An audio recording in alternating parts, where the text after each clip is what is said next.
오늘 벌어진 일 중에 가장 주목할 만한 데이터는 국제 유가의 폭락이었습니다. WTI 기준 전일 대비 3% 넘게 하락하면서 이제 배럴당 68달러 선을 비틀고 있습니다. 먼저 배경부터 살펴보면요. 결국 이게 결정적이었습니다. 사실 그동안 사우디아라비아는 어떻게든 원유 가격을 끌어올리기 위해서 안간힘을 쓰고 있었습니다. 자발적인 감산을 하고 또 오펙이란 기구를 통해서 원유 생산량을 줄이기 위해 애를 쓰고 있었습니다. 그래서 사우디와 오펙 플러스는 오랫동안 감산을 하고 있었고, 특히 사우디는 비공식적으로 배럴당 100달러 선을 지켜내기 위해 많은 노력을 하고 있었는데요. 하지만 오펙 플러스가 예전 같은 그런 결속력을 가지고 있지 못합니다. 앙골라 그리고 가야나 같은 국가들이 자발적으로 증산을 하고 있기 때문에 과거만큼 오펙이 주도적으로 원유 가격에 영향을 미치지 못하고 있습니다. 또 미국을 기점으로 한 셰일 오일의 파워도 여전히 막강합니다. 이미 원유 생산량 기점으로 1위가 미국, 2위가 사우디, 3위가 이라크로 조사되고 있습니다.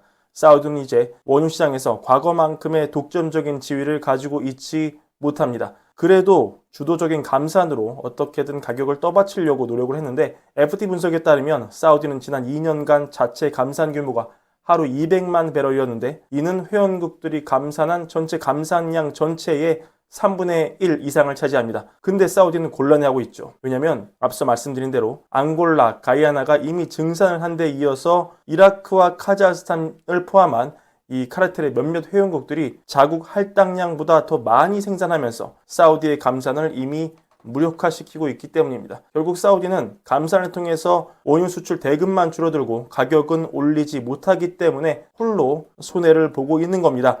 그래서 사우디는 보도에 따르면 원유를 배럴당 100달러로 지켜내겠다는 방침을 포기하고 본격적인 증산에 나설 계획입니다. 이런 소식이 알려지면서 원유 가격은 크게 하향 조정되고 있습니다. 배럴당 70달러 밑으로 강하게 가격이 내려 꽂으면서 원유 가격이 매크로의 중심으로 떠오르고 있습니다. 이번 사건은 딱 10년 전이죠. 2014년의 사례를 떠올리게 합니다. 그때와 정말 많은 게 닮았기 때문입니다. 2014년에는 사우디가 미국의 셰일 오일 부상을 막기 위해서 생산량을 급격하게 늘리면서 배럴당 100달러 석유 시대를 자신의 힘으로 끝냈습니다. 원유 가격 차트 한번 보실까요? 이거 보면은 최근 2000년 이후 사이클에서 원유 가격이 크게 내려앉은 적은 크게 3번이었습니다. 2008년 글로벌 금융위기 때죠. 이때는 금융위기 직전에 원유 버블이 있었기 때문에 낙폭이 더 컸습니다. 그리고 그 다음에 제가 말씀드린 2014년의 사례, 그리고 이때는 사우디가 본격 증산에 나섰기 때문에 유가가 폭락했고요. 또 코로나 때 유가가 급락을 했죠. 이때는 일시적으로 원유 선물 가격이 마이너스가 나는 초유의 일이 발생하기도 했습니다. 지금 사우디의 증산으로 2014년 사이클이 오는 것인지 그 여부는 정확하게 100%라고 말할 수는 없겠지만 그럴 가능성에도 우리가 대비해야 한다. 2014년 같이 급격하게 떨어지지 않더라도 빠질 가능성이 있다. 사우디가 증산하기 때문이다. 이런 관점을 우리가 열어놓기는 해야 할 겁니다. 그렇다면 원유 가격이 이렇게 급락한다면 일반적으로 시사하는 것에는 뭐가 있을까요? 일단은 인플레이션에 미치는 영향을 기대할 수 있습니다. 일단 에너지 가격의 변동은 1차적으로 헤드라인 CPI 혹은 PCE에 직접적인 영향을 미칩니다.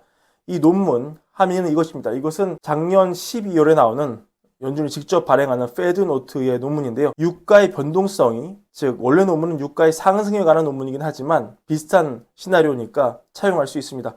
여튼 유가가 10% 변할 때 헤드라인 CPI가 약 0.4%포인트 변할 수 있다는 겁니다. 여기에는 에너지 가격, 즉 휘발유 가격, 연료 가격의 하락도 당연히 반영되지만 오히려 시차를 두고 운송 비용도 낮추고 생산 비용도 낮추고 이런 효과가 있기 때문에 무려 유가의 충격이 8개 분기, 즉 2년에 걸쳐 효과가 나온다는 것을 시사합니다. 그 얘기는 지금의 유가 하락세가 지속된다면 앞으로 8분기 동안 지속적으로 미국의 물가를 낮추는 효과를 기대할 수 있다는 것을 의미하고요. 그렇다면 지금 미국의 금리 인하로 소비 진작, 투자 진작 효과가 있어서 물가가 다시 상승할 우려를 에너지 가격이 하락해서 이걸 상쇄시키면서 미국의 골디락스를 더 탄탄하게 만들 수 있다. 이런 걸 의미하는 긍정적인 해석이 될 수 있습니다. 이미 미국의 헤드라인 CPI는 전년 대비 2.5까지 내려와 있고 여기서 유가가 10% 떨어진 효과를 감안한다면 주거비 하락 없이도 헤드라인 CPI가 2%로 바로 내려갈 수 있다는 것을 의미하기도 합니다. 하지만 또 유가의 하락은 앞서도 전해드렸지만 경기 침체와 연결돼서 생각할 수 있습니다. 왜냐하면 유가의 하락은 공급 측면, 즉 원유 생산량의 변화에도 좌우되지만 수요 측면, 원유 소비량의 변화에도 좌우되기 때문입니다. 최근 극심한 부진을 겪고 있는 중국, 그리고 유럽의 경기 부진이 유가 하락의 이유일 수 있습니다. 이런 수요 둔화가 전 세계 불황의 시나리오로 넘어가서 미국의 지표에도 영향을 준다면 유가 하락은 경기 침체를 알리는 신호일 수 있습니다. 이런 지표는 금과 유가를 비교한 지표에서 직관적으로 찾아볼 수 있는데요. 여기 흥미로운 지표를 하나 가져왔습니다.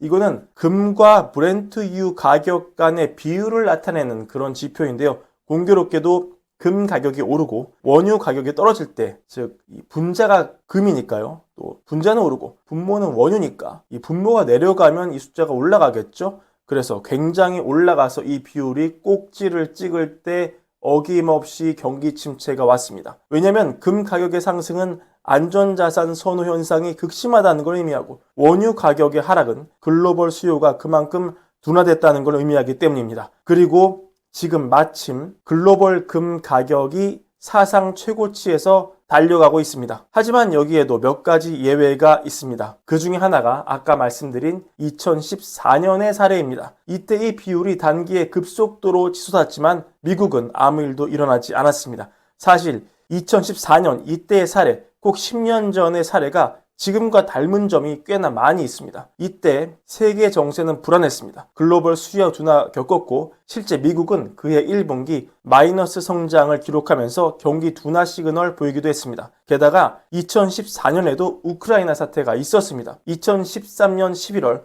당시 우크라이나 대통령이었던 야누코비치는 러시아와의 경제 협력을 강화하려 했습니다. 하지만 이게 국민들 반발을 불러일으켰고 대규모 반정부 시위가 촉발됐습니다.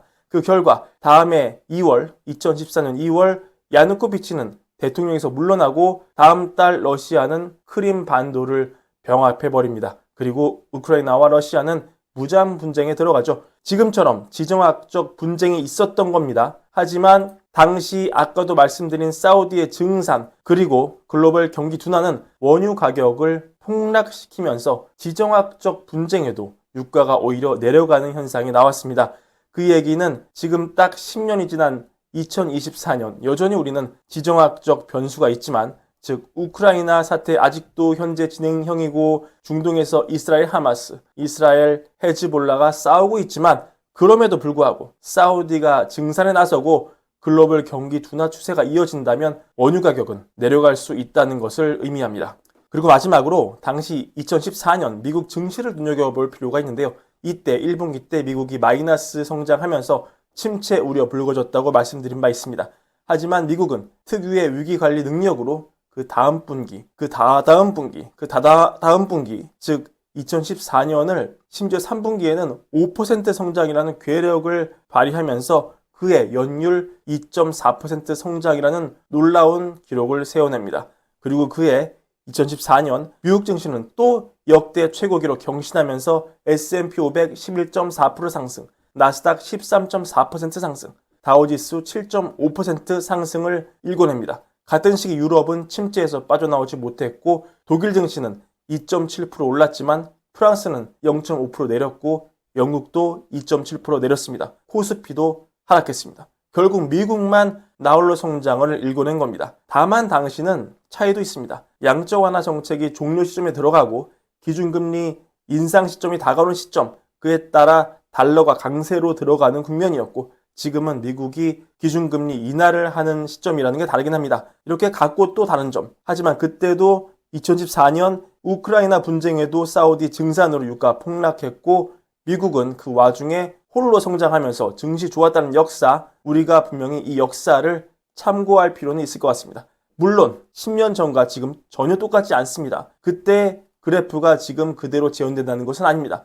하지만 우리가 역사를 공부하면 또 많은 투자 인사이트를 얻을 수 있을 겁니다. 오늘 준비한 브랜비어 영상 이것으로 마무리하고요. 월과열부 구독과 좋아요도 부탁드립니다. 오늘도 감기 때문에 목소리 좋지 않지만 많은 사랑 정말 감사드립니다. 이것으로 영상을 마무리하겠습니다.